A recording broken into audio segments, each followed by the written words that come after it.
Hello, everybody. This is Spider here, TheFightCardPodcast. As always, I'm being joined by Aaron Suarez. Bro, how are you, man? I'm good, man. I'm trying to recover from all the turkey and ham and mashed potatoes and. Oh yeah, bro. And that was this morning too, man. I had to eat some for breakfast, so got to get rid of it, bro. But yeah, man. It is actually, dude, the day after. This is Black Friday, November 26th, and I gotta say, bro. I mean, did you guys go away anywhere this morning to go shopping? No, man, no. I figure I gotta stretch out before I get into any fights. At the in the lines and stuff like that. So, no, man. Yeah, let me get warmed up. Let me get the podcast out the way. And stretch out. That, yeah. After that, then we'll go fight somebody at Target or something. No, for sure, man. I was actually out there at the store this morning, man. 4:00. Yeah. I was waiting for these guys to open up. Manager finally shows up. Tells me, hey, it's a 99-cent store. You didn't have to wait out here. And, it was embarrassing, bro. But I 99-cent store, man. So I still feel like I won, bro. Not every day you get to buy Garfield magnets, but they'll come in handy somewhere. You can never have enough. Yeah, man. I mean, heck, dude. It's vintage, bro. So it might be worth money later. Who knows, man? But yeah, man. I mean, this morning, like you said, yesterday, it was Thanksgiving. I mean, of course, you guys stayed home. Did you guys go anywhere? No, we actually went to a friend's house, man. It was her birthday on Wednesday. Okay. And so we, Wednesday night, went over there, had some drinks, and then I just passed out. So and so, but it was nice, man. You got turkey wasted, bro. Yeah, turkey wasted, man. So it was a good visit, and then of course we went to my parents' house, the next day, and we had some all the fixing, them all made everything, had a really nice layout.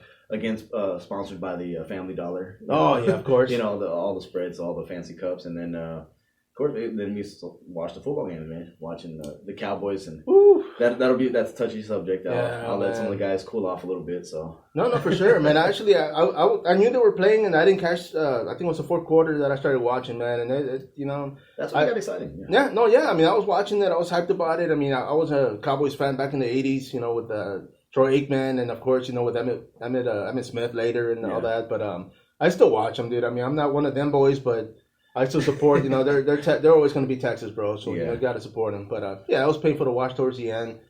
But I enjoyed it, man. I enjoyed it. I got guys at work, and they always rag on me about so it was good to watch them lose a little bit. So yeah. No, yeah. Now you got something that they don't want to listen at work, and hey, man, the Cowboys lose, they win. Oh, let me get to plug it in there, man. Yeah, let me hear it. But I will say this though, man. As far as yesterday, man. I mean, everybody ate. I mean, of course, everybody spent time with the family. The best thing about going to somebody else's house is that you don't have to clean up afterwards, bro. Yeah, you dismiss yourself early. Hey, something came up, I gotta go, and let them clean up and wash dishes. What's out of there. That's when you tell your partners to get together. Hey, call the phone. And there you go. Hey, but then make a plate first before you yeah, man. So, I mean, my thing, and I'm gonna say this, bro. Like I always take something to a guest house. And it's always wine in a box or something cheap. Yeah. But when I leave with the good stuff, bro. I take a good bottle with me. I'm like, hey, man, I'm gonna head out, and the old switcheroo, man, because times are hard, bro. Yeah, no, and save some money. Yeah, one of the things I liked about yesterday though was you get on Facebook, on Instagram and stuff. A lot of people, when they had leftovers, they were telling people to come over. So I saw that. So that was pretty neat, man. I think with the times that we're in, kind of it can be a little stressful for people, as we're getting into the holidays. So seeing other fighters, seeing other people, just hey, I have leftovers. Somebody come over. Here's the address. Come over and we'll get you a plate. So that was pretty neat, man. Oh yeah, man. I'm waiting for somebody to post. They have too many cars, man, or work trucks. We'll pick one of those up, man, because. I can't go wrong with another work truck, bro. But yeah, man, that was definitely great. I mean, I saw that on a few posts. Of course, nobody invited me, but it's another subject, bro. I was too full. I didn't care, man. I think you had mentioned it earlier, bro. I mean, I was trying to get up so many times. I rocked myself back to sleep too. Man. Yeah. So it happens, bro. Hey, I'm at that age. I can get away with it. Let me say this though, man. You actually worked out this morning. Yes. Yeah, man. And you've been doing back at it for a while. I mean, why? I guess why now? What's going on? Man, it will. Honestly, man, I just, it's fun getting fat. I'm not gonna, you don't. There's really no restrictions, nothing like that. And but as I kept doing it, I was like, yeah, okay, you know what? It's time to change up a little bit. Let's go ahead and get back into the group things of just putting yourself into a routine, discipline, and whatnot, and just as I got to talk with some younger fighters and some guys just at work in different places was like, hey, Aaron, what would you suggest on this? And as I'm giving advice, man, so, hey, man, try this workout, try that. I would look at myself and like, well, hell, you're not even doing it. Like, you're holding a taco, telling them, hey, do some push-ups. And you don't want to be that guy. So, at that point, it was just like, you know what, I'm gonna let me get back into it. And it's not that I had to really push myself hard. It was just like, okay, well, I've been disciplined before, right? So now, but I was younger, and so. Tablet was a little bit faster. As we're getting older, okay, some of the goals change. Now it's just more just staying active. And more importantly, man, was I've been getting up at 3. Now my oldest son, right? He works out. So as I'm leaving for work, he's waking up and he's like, all right, Dad, see you later. I'm gonna go work out too. So as a father, as anybody who gets looked up to, it's setting the habits for the kids behind you. No, yeah. I mean, because they see you doing it, of course. It's like they say, you got to lead by example, basically. I mean, you can tell your kid, hey, don't do this because, but if they see you doing something else, I mean, they're going to do what you're doing, right? So, yeah, no, definitely. And showing them that, hey, even during the vacation, during the holiday, you can still put in the work. It doesn't have to be crazy. And one of the things I'll let the guys know is just, it doesn't have to be a whole lot. It just has to be something. No, yeah, definitely. I mean, it's more than what the guy on the couch is me. Is doing, man. I'm out there, working on my thumbs on that remote. But yeah, I mean, you're right, man. I mean, getting fat is fun. I mean, you kind of let loose, wear them stretchy pants, and there's no limit, bro. Hey, so man, yeah, you gotta love it, man. Let the stomach hang over a little bit. Yeah. Man. I think somebody posted yesterday, man. Don't forget, move your what was it? Your weights go back 15 pounds, right? Right before. I saw that and I was like, damn, dude, that's blew my mind, dude. I was like, man, I never thought about that, man. But yeah, man. But I mean, here we are, man. Like I said, it's November 26th. I mean, it is Black Friday. And there's actually a card going on tonight I want you to go over, man. This is going to be going down in Mexico. It's the Ultimate Warrior Challenge, number 30. And I wanted to talk about this basically because even here, man, here in Texas, I mean, back in 2000 probably all the way to like 2004, some of the guys, I mean, when I was training with Mike Rangel, I mean, we used to go to South Texas and, we'd compete out there. And at that point, I mean, I can honestly say probably Central Texas and Northern Texas were ahead of the game. Back in South Texas, I mean, all these, predominantly, a lot of these guys were stand-up fighters. Boxing, of course, was real big. And every time we go out there, man, it's like, it's just take them to the ground and submit them. And that was kind of the thing to do, you know. Since then, of course, you have Brazilian black belts out there. And, for example, Leo Cantu, we have them out there in Corpus Christi. I mean, as well as many, Gracie Baja, you name it. They're all over the place. Mm-hmm. So, I mean, it's gotten better. I mean, it's picked up. I mean, now you got, mixed martial artists that are making a name for themselves. A lot of them which have actually made it to the UFC, man. So it's good to watch, because it's. I think you were saying earlier, man, the evolved, the evolution and whatnot. But I mean, what are your thoughts on that, man? Because obviously, I mean, have you noticed that throughout the years? Oh, dude, man. I tell the guys all the time when they would ask me, hey, if you were to fight right now with this group, and of course, when you were in your prime, like how would you fare? I was like, man, I'm probably middle of the road, if that. I say just because a lot of these guys do have, when they're making their amateur, debut, they're purple belts, they're, and they're high level. Right. And so, fighters, I mean, just the way everybody's training, the way, everybody's adapting. We had the Ivies. I mean, they're showing the guys behind them, hey, this is how we train. And as these guys on the amateur ranks are training just like the pros. Oh yeah, it's only a matter of time. And then of course on top of that, if they have a structure or a strategy, they're gonna put that on the kids program, and it just so everybody's just getting better, man. And that which is a really great thing. And so now it's just like, man, I don't want to pick on anybody. No, yeah, but it's but no, I mean I love it, man. Seeing all these different things and just some of the matches that these kids put on, these, amateurs coming out, and it's just like, dude, that's his debut, and he's doing a flying knee, and then he's going to a clinch into a jumping armbar or something like that. Like, it's nuts, man. Just seeing how far these guys have come. No, yeah, and you brought up the fact that, now you have purple belts, brown belts making their amateur debut.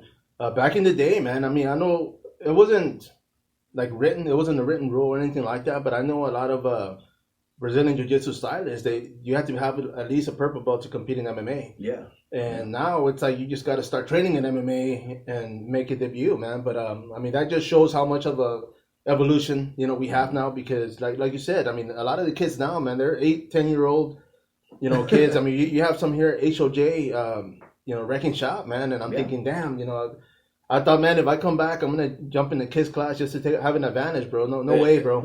I mean, these kids are ruthless, man. They're actually on another level, and I mean, to be able to see them in the future and see what they bring, man, that's exciting. Yeah, and with the young kids, man, I'm hoping they do the little smokers, they do the jiu-jitsu competitions and stuff like that. I just hope it doesn't evolve into where they're doing kids MMA, because I don't think that needs to be. I mean, hell, we're already kind of.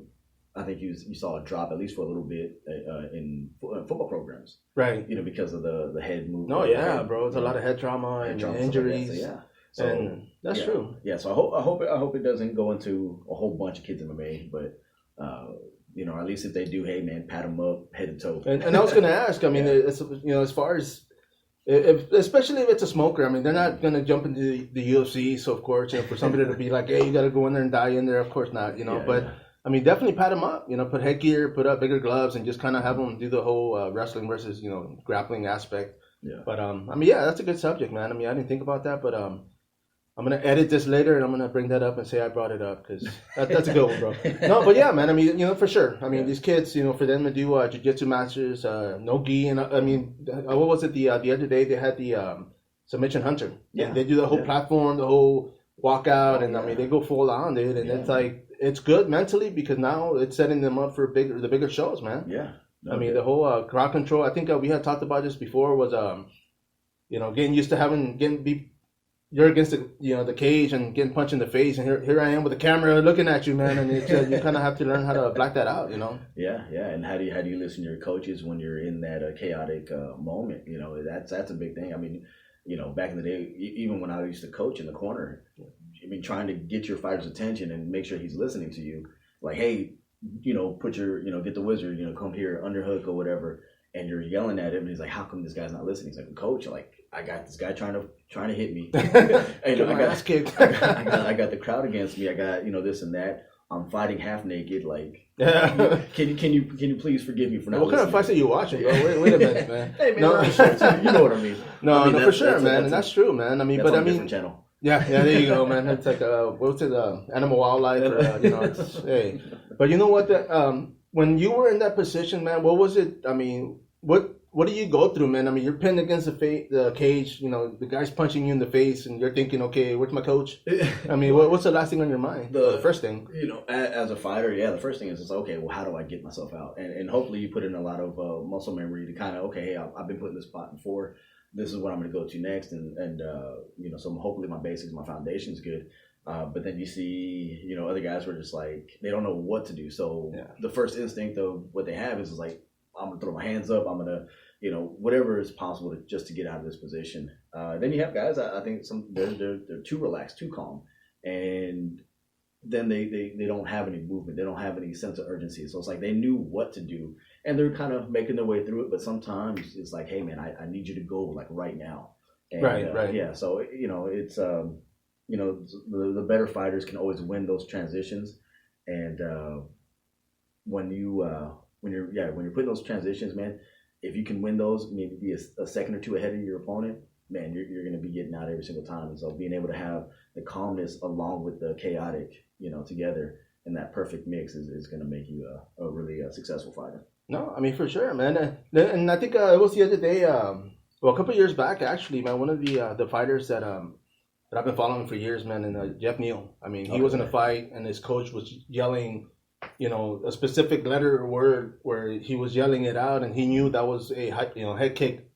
Was anything like that going on back then when you were fighting? Let me see. You guys have codes or? We tried to. I mean, but it was more like, we were so chaotic. We just didn't know what was going to end up happening. We just knew that, okay, we're going to go in, the bell's going to ring, and we're going to see what's available. And you gotta go. No game plan. Just say, hey, man, you go in there and fight. You're going to go in there and fight. Kind of put yourself. As every fighter comes in, they have a preference on whether they want to stand up or they want to go to the ground. So it's just like, I came from a gym where we had a pretty good range No, yeah, definitely, man. And so one guy that comes to mind is Schindler. He would go in there. We had no idea what the hell he was going to do. He had some incredible fights, man. Just back and forth wars. He was a wrestler, so we always he's probably going to get to the ground. Homie, when he came to that fight or flight, he wanted to swing. Yeah, I was going to say half the time he wasn't wrestling. Man. He was out there swinging for the fence. So we just knew that. Okay, well, when the bell rings, something's going to happen. And right. As coaches, we'll adjust. Right. He'll tell you what to do. Yeah. Okay, this is the route you're going to go. Okay, well then do this, and this. So. No, definitely, man. And of course, I've seen him fight live, and that guy, he definitely was a beast. Yeah. And let me say this, man. One of the funny things that even back then when I was training or I was, in the fight team or, helping the guys work out and all that, was that you're fighting, your opponent's coach is like, head kick, and the other guy's already blocking, so it's kind of weird because it's like, hey, man, if you hear the other guy's coach telling them, hey, take the leg, are you thinking, okay, he's going to take the leg? He's going to, yeah. Well, and there comes to a point where I think as an amateur, when they're yelling instructions like this, I think you can kind of get away with it as they even set up into the pros. Excuse me. And set up into the pros, man. I can say, hey, man, I'm going to take you down. And you can prepare for it all you want. My skill set, my level, you can know it. I'm going to tell you what kind of shot I'm going to take on you, and I'm still going to get it. Yeah. You know what I'm saying? So, there's a different thing. And I think some of the better coaches don't say nothing at all. Yeah. And, for me, I was first coming out as a coach, I'm yelling out the whole time and do this. And then, as I saw more and more and got more into coaching and stuff, I was just like, you know what? Well, shit. If I'm doing my job, I don't have to say nothing. Right. Hopefully he'll see it. And so then we just kind of sat back and now we're just watching. And then when he comes in for that, 1 minute break in between, hey, man, look, this is what's going on, Art. We need you to focus on here. We need you to, breathe and all the different things. But I would watch other coaches and see how they would coach, where the fight's going on and everybody's looking at the fight and I'm looking at the coach. And you would and you would see some of the coaches and they're just sitting there. Okay. All right. And take some notes here and there. But, I was like, okay, well, I need to get to that level. I need to get to that level where I can trust my fighter to be. Man. Like you said, obviously, you're training, you're working out with him during training. So, of course, hey, he's got good stand-up or he's got good ground game. And you wait for that that break in between rounds, man. But that's actually pretty smart, man. I've noticed it and I've noticed a lot of things. And yeah, man, me covering the fights, I've been next to the coach that's freaking yelling his head off. It was probably you, bro. I ain't gonna lie, man. But then I've seen coaches like, and this is not to just to plug him in because I am here, but Jacob, man. HOJ. I saw him his last fight, and he was very calm and collect. Mm-hmm. And like the whole time I hear the other coaches yelling and screaming and Jacob's just like, go for the left, move the left leg. And he was just like real. And I was like, damn, dude, like that's good because he was coming out clear and I could hear him and he was on the other side of the cage. So I'm thinking, okay, well, his fighter's listening and of course sometimes they don't want to listen, but but they know what's going on. So it's like you said, man. You're at that level where it's like, okay, well now we've been preparing for this, so go out there and make it happen. Yeah, no, and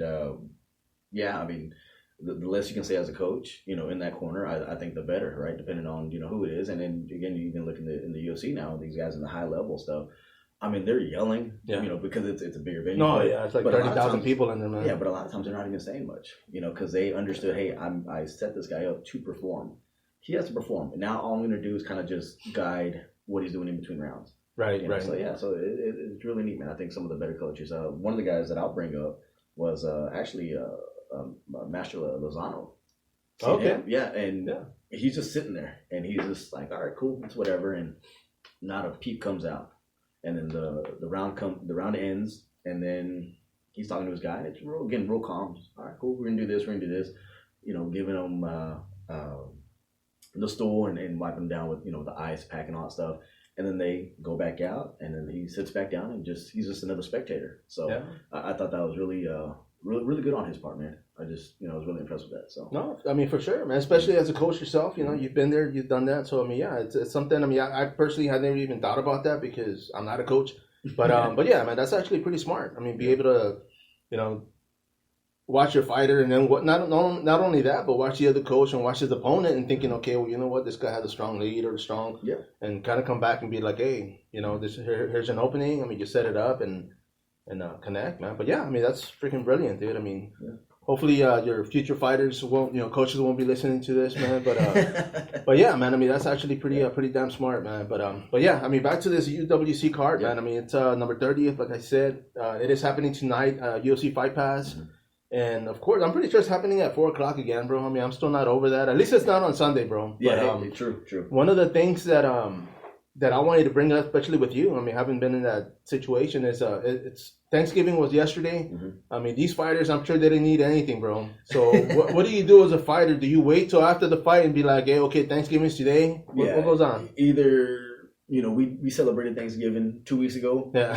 or you know, come Christmas, man, we are celebrating. We're throwing down. Yeah, you go. We got turkey, Double we up. got ham. Yeah, we got everything. So, yeah, man, I really feel, I don't feel bad. I mean, hopefully these guys have enough discipline to kind of come in and set themselves back as, hey, you know what, you know, I can have a little plate. I'm gonna, you know, really focus on the goal at hand, which is you know, trying to get this win, man. And yeah, man, no, I always try to not fight during the holidays because I wanted to be. Yeah, and I was gonna say a lot of fighters say that they're like, no, man, it's family time. You know, of course they want to get fat and, you know, watch TV. So but yeah, man, I mean that's a lot of fighters. I mean, unfortunately, not these guys. But I'm gonna go to the card, man, and actually I want to say on the UWC they're gonna actually have the prelims on their YouTube channel. So that's something nice. I'm definitely gonna post it on the group page and the Facebook page.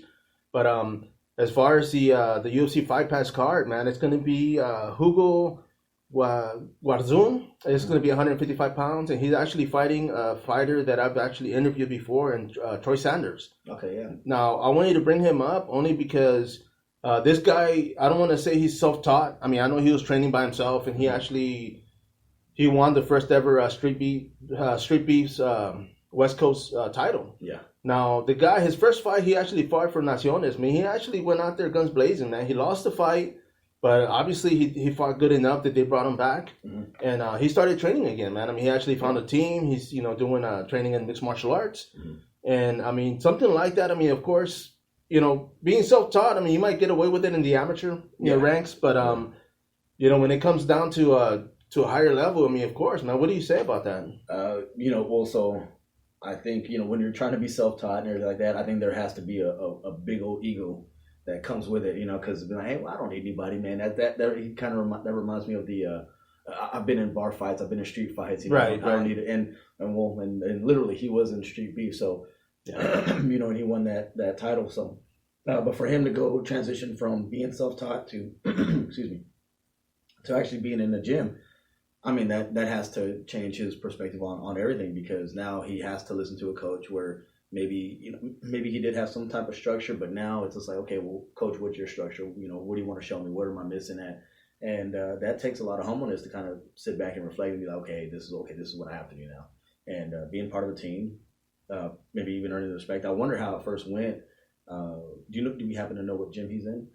On this one, I don't. Okay, well, but I wonder how it is, because, you know, if somebody comes into the gym and he's like, hey, man, I was Street Beefs champion or West Coast champion, like, you know, this is what I'm at. I wonder how his new teammates took to that, and if they kind of, you know, roughed him up a little bit, or, you know, if there was some gym wars, you know, going on straight off the bat because of that, right? You know, and but yeah, man, I mean, going into an actual gym probably changed everything for him. And I mean, of course, it seems like it's paying off now. He's getting another shot, you know. And I mean, you know, for him to kind of get to where he's at, just on, you know, being by himself or being self-taught. You know, he's going to be, you know, he's going to go out there, reckless abandonment. He's going to put on a fight. He's going to be pressing forward, and it should be very exciting, man. So it seems like it's been a pretty successful transition. One of the guys, I mean, we both know, who kind of started out the same way. I know it didn't go as far as Street Beefs or anything like that, but with CJ. Yeah. CJ started in the backyard. Oh, yeah. You know, so, I mean, that's, you know, it's being shown that it can be done, but I mean, no, yeah, I mean, and just like himself, I'm pretty sure he humbled himself, joined the gym. Of course, now he's with Pete Spratt. Yeah. And, I mean, one of the things that I wanted to bring up, which is like Dimitri Ivy the other day, I mean, he's transitioned from one gym to the other, and he kind of had to earn everybody's respect. And one of the ways he did that was to humble himself and kind of say, okay, you know what, Yeah, guys. Show me what's going on, and it does have to change somebody's mental game because I mean, obviously, if you're going in there thinking, hey, I've already won this title, I beat this guy up, and it's a big ego, man. But I mean, for somebody to actually say, okay, let's start over, let's go, let's pick up from day one, and but I mean, something like that, like you said, it's got to be good, man. I mean, these guys, they have to make that transition eventually, and it can only get better from there. Yeah, no, so I'm excited to see what he does with this, man. I mean, he's from the States, right? California. From California, so I would assume he's got some pretty decent wrestling somewhere, at least, or if not, he was really taught that. His striking is probably going to be moving forward. Do we know anything about his opponent as far as? No, man. I actually tried looking him up. I couldn't find anything on him. Which is kind of hard. I mean, if he's from. We were thinking about from Mexico. Right. I mean, it is kind of hard to check their records along with ours and everything like that. I mean, I don't know if it's the database or if they're not just promoting as much as we do in the States here. Oh, yeah. And it is getting bigger. I will say this, man, because I've been noticing, I mean, every time I look at one of these media or companies up, a lot of the media, Hispanic MMA and Latino MMA, and it's popping up. So it is getting big, man. So I'm pretty sure they'll catch up, get something going. Yeah, no, definitely, man. But yeah, no, so I'm excited to see that fight, man. I'm trying to see what skill set he learned. Right. No, yeah, I mean, for sure. It's like I said, I mean, he is fighting out of California. Mm-hmm. I'm going to do a write-up after this. So, I mean, Troy Sanders for sure. I mean, I hope, he gets a win. Yeah. And we'll both see where he goes after this, man. Follow him up. Yeah. UFC Fight Pass, man. Not a problem, man. For the next one, but I'm going to go up one bout, and it's going to be... this one's going to be Aaron Canarte, and he's actually fighting at 145 pounds against Fernando Arevalo. Now, once again, I mean, I tried looking some of these guys up. They have video footage, and I mean, MMA, not just in Mexico, but in Central Texas and, of course, Brazil. It's been going on for freaking years. And these guys, the skill level's getting up there, man. One of the guys I do want to bring up that has fought in Mexico is actually Sony Luca. I mean, he's out of Laredo, Texas, and he's actually fought in Mexico for a title, and so he's always. I know he was doing commentary for Naciones MMA, and it can be done, man. I mean, the fact that he went out there and the guy that he fought was actually a pretty tough dude, man, and he still got the win. So congrats, Sony on that, and he's actually we talked about this the other day. As far as Sony actually fought here as an amateur, man. Here in San Antonio. I mean, me and Sony have talked about that before in some of his interviews. And I mean, of course, he started off humbled, and now he's running his own gym, LKA, Laredo Kickboxing Academy. And so I mean, to see something like that, man. I mean, hopefully, Troy Sanders goes the same way, man. I mean, I wish him all the best. Of course, all these fighters, everybody. But yeah, I mean, the skill level is only getting bigger. There's Brazilian black belts now in Mexico and Central America, of course. Mm-hmm. So it's only gonna get better from here, man. I like it. Yeah, man. Like I said, hopefully they get more exposure. With everything that's coming up. I mean, we have Combate Global. That's doing a lot of big things. You got this UWC that's hopefully getting on. I mean, the fact that it's on the UFC Fight Pass, coming up. So they're making some noise. Yeah, they're making some noise, man. And then, of course, with Sonny coming in, I remember the fight. Yeah. Being in Tama. So. Again, man, a lot of good things, man. Anytime you get the guys from further south coming up here to San Antonio, or even up to Dallas, to start fighting all over the state. That's always great, man.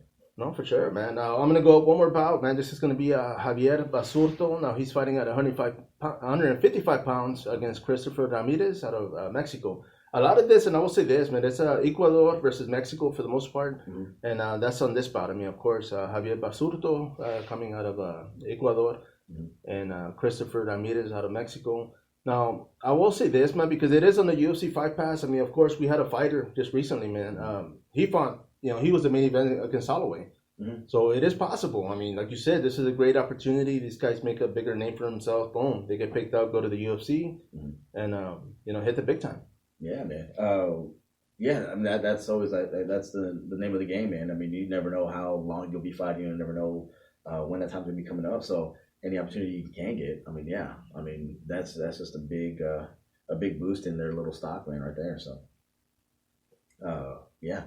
opportunities left and right. No, definitely. Especially right now, bro. I mean, there's way more opportunities as far as, the theater companies, UFC Fight Pass. I mean, a bunch of promotions are on there. Mm-hmm. So, I mean, I like it, man. I mean, definitely. Good opportunity for all the fighters. I'm going to go out one bout on this one. I saw the weigh-ins actually yesterday, man, and this one's Leonardo Blasco. Mm-hmm. He's fighting Walter Luna. This is a welterweight bout that was actually moved up to catch weight. So one of them didn't make weight. Somebody had a good Thanksgiving. Yeah, there you go, man. I mean, they celebrated a little bit too much, man. But I wanted to just bring this up because it was funny, and unfortunately, I mean, I'm just glad they kept the fight because a lot of times they don't, man. One fighter says no, and boom, it gets scrapped. Mm-hmm. But on something like this, man, I mean, of course, you've been there. You've made weight. Have you ever missed weight in the fight? I came close to not making weight. I was at 145, and I needed to lose like half a pound. Oh, damn. I was already dehydrated. I looked sick. That was bad. Yeah, so I was like, dude, I'm in the bathroom trying to, finger down my throat, trying to throw up, running outside, had the sauna suit on, everything, man. Nothing. And dude, it finally went, and then we agreed. I think it's like, I needed like 0.1. And the guy was just like, dude, hey, yeah, we'll fight, whatever. Like, dude. It was tough, man. Tough. Yeah, and it's got to be. I mean, have you ever been there? I mean, has it ever been the other way where you show up, your opponent's over the weight limit, and you still agree? I mean, let me see. Did I have that? You know what? I did have that with one fight, man, and I didn't care. I didn't care. I was just like, yeah. I mean, it's amateur. Let's go. Yeah, you see, and I was going to ask you exactly that, man. I mean, at that point, because I mean, when you hit the pro levels, yeah, and I've seen it happen where it's like 3 pounds, 2 pounds, and the other opponent is like, no. And I'm thinking to myself, like, dude, I mean, you've already trained, and I can imagine, okay, if it's 3 pounds, 2 pounds, I'm like, okay, well, why wouldn't they take the fight? Yeah. But, if it's 5 or 10 or 15, then yeah, man, that's just bullshit, But I mean, I've seen it happen where it's like 2 pounds, 3 pounds, and they decline, and so they lose the bout, they lose money, the opponent, of course, loses money as well, and the promotion loses the card, man. So that's gotta suck. It does, man, and. So my whole thing, if it's a pound or two or whatever, like, I mean, I get it. Yeah, you do want to always be in the parameters of the actual weight class itself, but damn well both fighters are going to come in 15 pounds heavier the next day. So, you know what I'm saying? I mean, we can get rid of this promoters. We can get rid of this all the way if we just have same day weigh-ins. Yeah, no joke, man. That'd be interesting. But again, I know it's another money grab, right? It's another way to promote these guys and stuff like that. But yeah, man, I mean, it just has to be. Or, I mean, I think even going around what boxing does, where they can only be a percentage heavier, the next day, right? Right.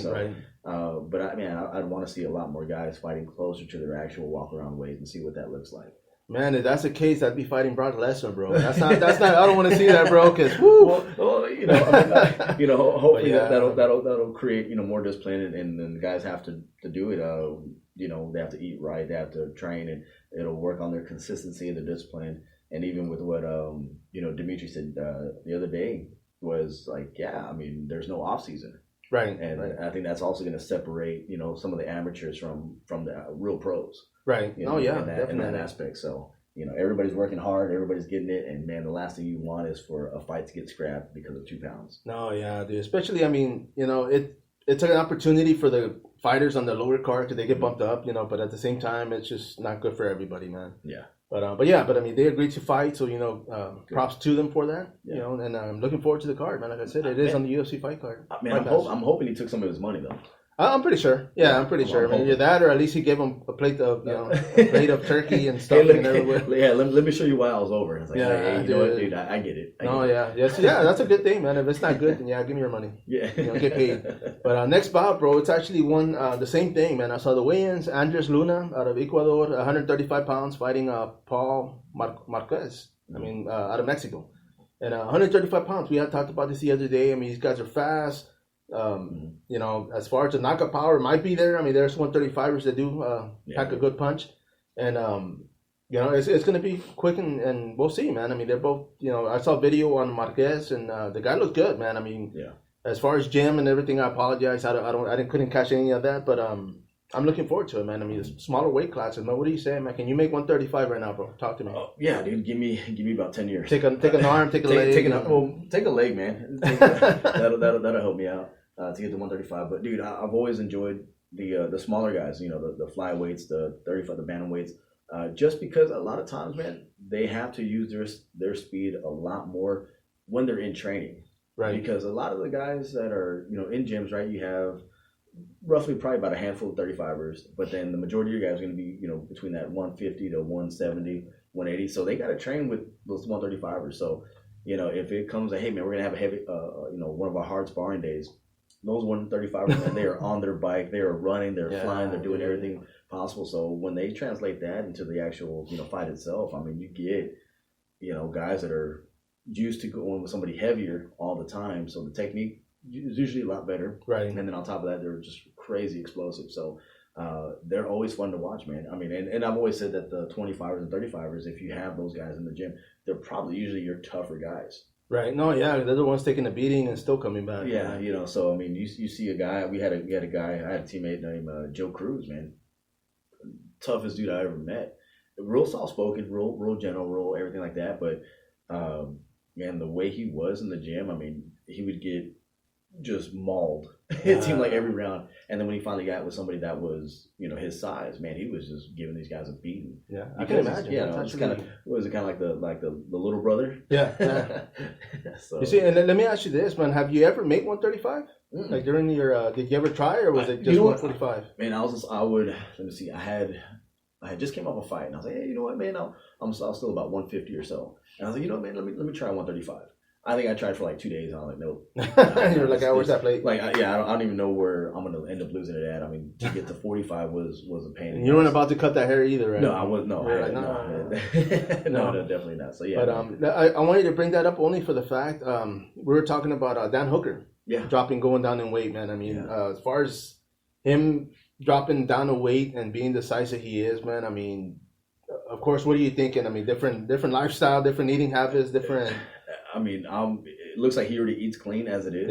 Yeah. So, I mean, you're going to have to lose some muscle somewhere. You're going to have to, to get to 135, yeah, that's the goal, I guess, for him. But can he sustain it? Can he compete, go 3 rounds? Yeah, that's the hard. So, hopefully, he did a practice. I think he did do a practice cut. Yeah, he did. And it was successful. So, I just hope he also sparred hard that next day and they had, some things lined up. So that way, you kind of get a feel for that and see how that transition is going to go for him. But, I mean, if he's going to be fighting at 135 where he was normally at, 155? Yeah, dude. Like, man, now he has to walk around at about 145, 150-ish, so that way he can maintain it. Nutrition. And I wanted to bring that up only because, of course, I mean, we brought him up earlier, man.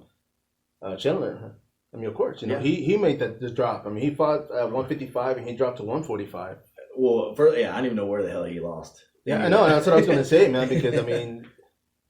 muscle weighs more than fat. I mean, we know that. But, I mean, of course, like you say, they have to drop muscle. Yeah. And when you lose muscle, I mean, you're going to lose strength. You're going to lose, you're going to lose, man. And it's just, I mean, he said he accomplished it, of course. I mean, he did the same thing. He did a trial run. I remember those days. They were posting on Facebook. And, I mean, I think one of his corner guys, they said he looked like a wet rat, man, because he was just, like, so dehydrated. And it's just... I mean, it's painful, man. He said, that's where he screwed up. I think Bellator, he was saying they didn't want him at 155. They wanted him at 145. And he did that tournament. And, I mean, he got a loss, fortunately, man. But, I mean, it's tough, man. I mean, when you don't have weight to lose, man. I mean, what can you lose? I mean, muscle? It's just... That's, that's just... the way you're eating, the amount that you're eating, the training that has to occur even more, man, it's really stressful. So it's for the amateur fighters out there, man, find the weight class that you want to really be at, and kind of like what can you sustain and what can you maintain over the long term. With that being said too, you also have Dustin Poirier, who wants to move up to 170. Yeah, bro. So I know we talked a little bit about that off air. That's after this fight, of course. If he wins the belt against Oliveira, then he wants to go up to 170. Which, if you have a champion, at 155, and then he moves up to a weight class to 170, the talk was like, okay, well, does he get to go Usman? Does he get Usman right away, or does he get one of the contenders? I mean, I know him and Kobe, they probably have some beef, because of everything, so that, which would be a good fight too.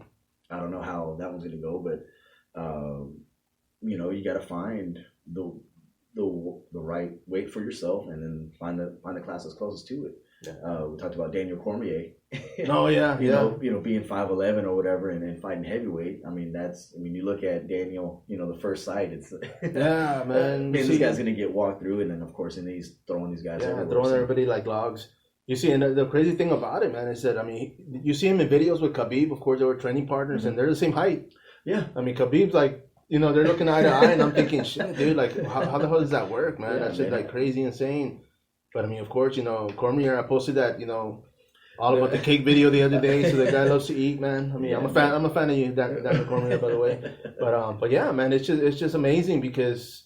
Like I said, you mentioned earlier, man, as far as Dustin, you know, going up to 170, my first instinct was like, man, he's too small. Yeah. I mean, you fought the guy, you stood toe to toe, and he's a big dude, right? He's a big dude, man. Yeah. And but I mean, my thing is this, bro. Like Dustin Poirier, I mean, he's a big 155er. Mm-hmm. I mean, you know, he's cutting down from like 170, 180, maybe, you know, but him going to 170, he's going up against guys that are like 220, 215. So he's still going to be fighting bigger dudes. Yeah. But we'll see, man. I mean, if he wins the belt, which he won't. You know, I mean, Oliveira, man, we'll see, man. It's going to be interesting, man. I'm a huge Brazilian fan, of course. So it's just. We'll bet some tacos on that. Yeah, there you go. I got Dustin. There you go. You got it, man. Because, you know, it's going to be fun, man. I want to watch that fight, dude. But, you know, we'll see where that goes. But yeah, I mean, back to this, you know, UWC card, man. We're going to go to the next one. This is going to be for the main event. It's actually Alfonso Leyba out of Mexico at 175. And he's fighting Alberto Galera out of Mexico as well. Yeah. But both the guys, I mean, the weigh-ins were fun. I liked them. I mean, nothing went crazy. You know, everybody was professional. But yeah, man, I mean, it's going to be the main event. So, of course, these guys want to go out on a limb and put on the show. Yeah. You know, I mean, for something like this, let me say this, man, because it is the UFC Fight Pass. Well, it is on the UFC Fight Pass. I mean, this is going to be as close to any of these guys get to being on the UFC. Yeah. You know, sucks to say. I mean, I hope everybody makes it, of course, you know, but I mean, you want to go out there and put on the show, man. Yeah. So, I mean, does that take away from your fight game, knowing like, okay, I can't just play it safe and, you know. You know, we've seen fighters fight to win the fight. We've seen them to not lose. We've seen them. So, I mean, but, you know, you think about it. I mean, yeah, go back and you got to know yourself. It's like, you know, with me, if I ever got the chance to, hey, we're going to do a one-fight contract, you know, whatever, it's going to be on this or whatever, I'm just going to swing. You know, it's going to be whatever, you know, because I know long-term I'm not going to be where I want to be anyways. You know, so whatever these guys are doing, you know, this might be their final chance, or this might be the peak of what they're doing. Right. So they might as well go out for it. You know, so hopefully they trained, you know, did everything, you know, that they needed to get done, and when they go out there, leave it all on the line, man. Have no regrets. You know, when you walk out of that cage, win or lose, because we've seen it to where guys, they go out there, they give everything they have, and they didn't, even though they lost, they didn't come out as a loser. I mean, perfect example was the Gaethje and Chandler fight. Yeah, bro. I mean, we forget that Chandler lost. Oh yeah, because they both. I mean, that shit was brutal, man. I mean, it was just like watching a car wreck, you know, over and over again. You know, but I mean, like you said, I mean, a lot of times, I mean, the same thing goes, man. When the whole Ultimate Fighter reality show happened, and I mean, they had who was it, man? They had him on the for the UFC, and everybody's always like, talking about how they were MMA because they basically did put, you know, the UFC back on. Forrest Griffin and Stephen Bonner. Yeah. Yes, sir. And you know, and people forget because they both got the contract. I mean, they both went out there, and Dana White was like, man, both of y'all are freaking, you know, and which was good, man. But you know, one of the things I wanted to bring up, man, was I think it was your boy Dimitri Ivan, man. He actually brought up the fact that these fighters, man, the promoter like Dana White, and you know, I think Mick Maynard, of course, he's doing the higher weight classes, and so but these guys are actually, when they look at your record, I mean, if it's padded, they know. Oh, you know, if you're fighting like guys that are like 0-10 and freaking, you know, I mean, they know, man. So if you have a good record and it looks good, I mean, it might look good on paper, but if they're looking for a fighter, a lot of times they're going to pass up. Yeah. Well, and I think one of the things I was listening to another show. How dare you? Well, hey, sorry. We hadn't covered it yet. There you go. But and he was talking about, you know, how Corona and this whole pandemic thing like made it a short list for them to hire people, you know, or give people contracts, because you know the UFC, they have to give people 3 fights every year, right? It's in their contract, you know, so they're trying to match all these people up, and then you know, so for them to sign people in a time where the shows are limited, you know, they're probably really busy. I mean, I don't know how many guys he said that they had on the roster, but I mean, the chances of people getting picked up right now is pretty slim. Yeah. You know, and so if it comes down to a fighter like Ivy, he's 10-6. You know, okay, let me see what his 10-6 looks like compared to this guy who's 12-3. Right. You know, the guy who's 12-3, they might, you know, they fought this one dude, you know, 4 or 5 times. You know, and now the guy same day, yeah, parking lot, and that guy is like 2-6 or something like that, and it's just like, you know, okay, if I'm gonna limit, you know, the amount of contracts I'm going to send out, I'm going to give it to this 10-6 guy. Right. You know, he has some losses, but look at who he lost and look at who he's beaten. Yeah, where are they at now? You know, like you said, I mean, a lot of these guys are potential and they're in the bigger fights, you know, bigger promotions. Because as a businessman, I don't want to give somebody who's 12-3 who's fought nobody better than a 5-6 record. Like, I'm not going to waste money and my time on that, because I'm going to put him up with another guy who's going to be about, you know, 10-3, right. You know, 10-4, and I need that to be a good fight.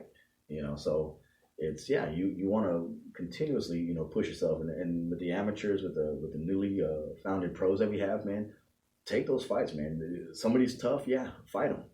Oh yeah, you know, definitely. Because at the most that you'll get out of it is whether you win or lose. I mean, that's cool. If you win, that's awesome, and you also gain experience. If you lose, you also gain experience. Right. And now you understand, okay, this is what I got to work on to kind of get myself better. So. I mean, I'm always a fan of taking the harder fights or taking somebody who's just above you too, so that way you can get better. Oh yeah, for sure, man. And I mean, of course, when the fighter gets up there, man, and of course if they're close to getting called, I mean, you know, sometimes they want to take an easier fight to kind of just not, you know, get a loss for that. But yeah, bro, I mean, you know, the promoters, like you said, they're a business, so they're not gonna want to feed. You know, give somebody an opportunity to go out there and get smashed. You know, because you know it doesn't look good. Yeah, as a fighter, man, what separates you from other fighters? Right. No, yeah, I mean, heart, man. So yeah, if you don't have it, or if you don't, you know, you don't want to be there, then hey, you know, they're always going to be you know, smaller promotions and whatnot. But yeah, man. I mean, with that being said, man, I mean, this is, you know, UWC number 30, the main card, of course, and like we said, they're going to be posting the prelims on their YouTube channel, and everything else. I'm going to put the link on the Facebook group page for everybody to watch. And that's it, man. I mean, I want to thank you once again. I do want you to finish up with one of the things we talked about earlier, man, as far as you working out. I mean, you coming back and kind of like letting people out there know, like myself, I'm going to be listening. You know, what is it that you have to do to accomplish it? Kind of just go out there and get back at it, man. Man, well, so the main thing that happened with me, man, was how do I hold myself accountable? You know, and for me, it started off real simple. I have this calendar that I have in my garage, and it just a simple question: did you work out? You know, and I just put yes or no. You know, as for myself, man, I have a big puppy brain, so I'm here. I'm not the type of person, at least not yet, that's gonna write things down, outline it. Okay, I'm gonna work this out. I'm gonna work this out. I'm really not like that, and a lot of people aren't like that. Right. And so it's like, okay, well, what I need to work on first is the actual discipline and the consistency of doing it every single day. And so, as long as you can create that time, whether it's an hour, 30 minutes, you know, to go and work out, that's what you want to do. And so my biggest advice, man, is just, you know, try to set yourself up. Don't overthink it. You know, a lot of people, when they gain weight or they're trying to get back in or whatever, they're going to spend that first week where they spend like 2 or 3 hours a day in the gym. Right. And then they burn themselves out. No, yeah, they don't want to go back. You know, in order to get this long-term change, what are some small things that you can do? I had a guy who's like, man, I love double cheeseburgers. And I'm like, okay, well, next time just get a single. You know, you can still have your cheeseburger. I'm not telling you don't like minimize.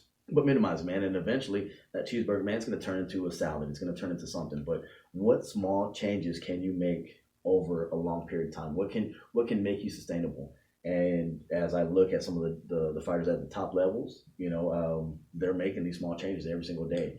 You hear it and you see it all the time is, hey, let's get 1% better. And that 1% over, you know, a whole year is going to make a big, big difference, you know. So stay consistent, take a little bit at a time, guys. Don't try to rush the results, you know. Anybody can lose 20, 30 pounds in a month, but then now can you keep it off? Right, exactly. And that's the biggest thing, man. Yeah, man. And so I'm going to leave it with that. The last thing I also want to leave it to, guys, is for any of the fighters, man, that are guys that are listening, that want to get an interview with myself and Spider, check my DMs, man. Send them. I'm on Instagram at AceWhiteis210. We're on the Fight Card Podcast on the Facebook page. Like, subscribe, check it, listen, check out our YouTube channel, and come holler at us, man. We want to give you guys a spotlight. We want to get you guys out there and promote you as well. So come talk to us. Come speak to us. No, I mean, definitely, man. You said, you hit it right on the head, man. I mean, as far as this is for everybody out there, man. Fighter, coach, promoter. I mean, you guys are out there listening. Subscribe as always. And I just want to say, man. I mean, as far as what Aaron just stated right now. I mean, for myself, I mean, I didn't gain all this weight overnight, so of course I'm not going to lose it overnight. So that makes sense. Consistency. 1% every day, and it's all good stuff, man. So I appreciate you, man. Once again, this is Spider, of course, Aaron Suarez, and until next time, follow up.